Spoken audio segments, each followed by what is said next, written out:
I grew up in a house with no books. A very working class family on the east side of Vancouver. We were surrounded by storytellers in the family. All of my aunts, uncles, grandparents, parents, they all told stories. And I think that's where my love of story actually developed.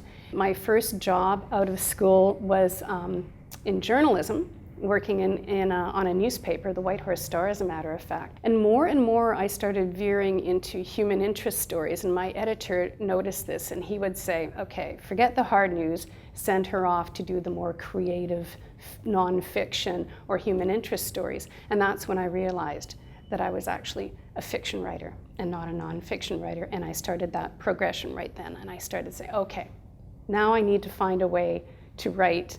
And that's when I decided to become a teacher so I could have those summers off and start creative writing. I have a novel that's coming up this fall, as a matter of fact.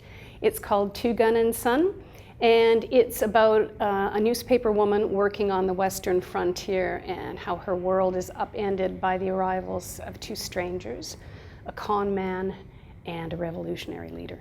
I absolutely love wordplay, and I particularly like to create scenes that seem very amusing, very funny, it's all lighthearted, and then there's an edge where it changes and becomes tragic. And I think life is very much like that. So it's always that turning point and that reversal of expectations, and I like playing with that in my own writing. I'm really interested in passing along the concepts of imagery and wordplay to my students. Those are two areas I'm very fond of in writing.